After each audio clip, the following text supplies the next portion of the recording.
हृषिकेश मुखर्जी ने अपने लेखक गुलजार को सूचित किया कि फिल्म को इस तरह से शुरू किया जाए कि दर्शकों को पहले दृश्य में ही पता चल जाए कि आनंद राजेश खन्ना द्वारा अभिनीत मर चुका है। वह नहीं चाहते थे कि दर्शक अंत तक सस्पेंस की स्थिति में रहे और यह अनुमान लगाते रहे कि आनंद जीवित रहेगा या नहीं। ऐसा करके हृषिकेश मुखर्जी फिल्म के सर पर ध्यान केंद्रित करना चाहते थे, लेकिन आनंद जैसे जीवन को भरपूर जीना चाहते हैं, वो आपस में मौजूद समय का सर्वोत्तम उपयोग करना चाहते हैं। बाबू मोशाय शब्द का अर्थ महान सज्जन है। राज कपूर अक्सर हृषिकेश मुखर्जी को प्यार से ही इसी शब्द से संबोधित करते थे, जैसे आनंद फिल्म में बालाजी को संबोधित किया है।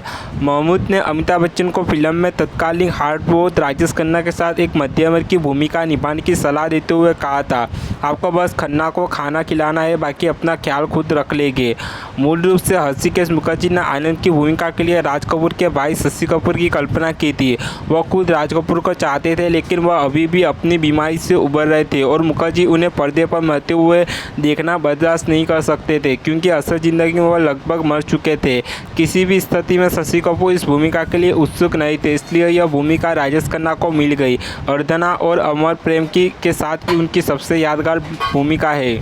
हृषिकेश मुखर्जी सलील चौधरी के वापस लाए, जिनका करियर व्यावसायिक स्वीकृति की कमी के कारण बंदाई में चरमरा गया था, और योगेश जो उस समय बुला दिया गया गीतकार थे। फिल्म के बाद उनके करियर में काफ़ी सुधार हुआ। चूँकि आनंद एक कम बजट की फिल्म थी, इसलिए राजेश खन्ना ने अपना पारितोषिक माफ़ कर दिया था और इस फिल्म के लिए केवल 7 लाख रुपये स्वीकार किए थे। एक इंटरव्यू में राजू हिरानी ने कहा कि हृषिकेश मुखर्जी से बातचीत के दौरान मुखर्जी ने उन्हें बताया था कि आनंद केवल 28 दिनों से पूरी हो गई थी।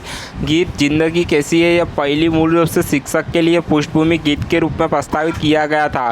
गाना सुनने के बाद राजेश खन्ना ने सोचा कि इतने अच्छे गाने का टाइटल के लिए बैकग्राउंड सॉन्ग के तौर पर इस्तेमाल करना बर्बादी होगी। उनके निर्देशक हृषिकेश मुखर्जी को इस गीत के लिए एक स्थिति बनाने का सुझाव दिया।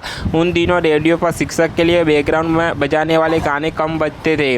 अमिताभ बच्चन ने कौन बनेगा करोड़पति में खुलासा किया कि इस दृश्य में जब आनंद की मृत्यु हो जाती है और उनका किरदार उनसे लिपट कर रोता है, तो वह वास्तव में हंस रहे थे। निर्देशक हृषिकेश मुखर्जी ने यह फिल्म मुंबई शहर को समर्पित की है।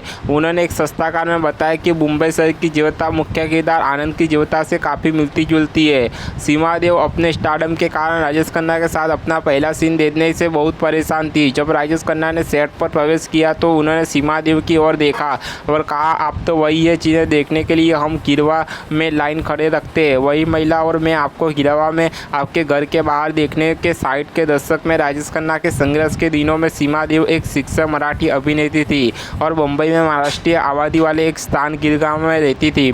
राजेश खन्ना मराठी अच्छी तरह से जानते थे, इसलिए वह उनकी फिल्में देखना जानते थे।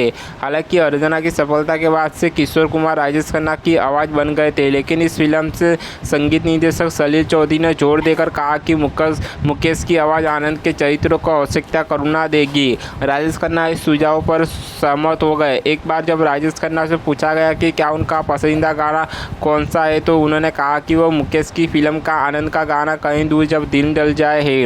हृषिकेश मुखर्जी किशोर कुमार के प्रोजेक्ट पर चर्चा करने के बाद उन्हें फिल्म के लिए साइन करने गए थे, लेकिन किशोर कुमार ने चौकीदार ने उन्हें बंगले में घुसने से मना कर दिया था, क्योंकि किशोर कुमार ने उन्हें निर्देश दिया था कि बंगले के अंदर किसी ऐसे बंगाली आदमी को कौन आने दे जो मिलने आया है। किशोर कुमार ने एक बंगाली आयोजक के लिए एक संगीत कार्यक्रम किया था, जिसने उन्हें पैसे नहीं दिए और उन दोनों में झगड़ा हो गया था। उनके चौकीदार ने गलती से हृषिकेश मुखर्जी को वह बंगाली व्यक्ति समझ लिया था।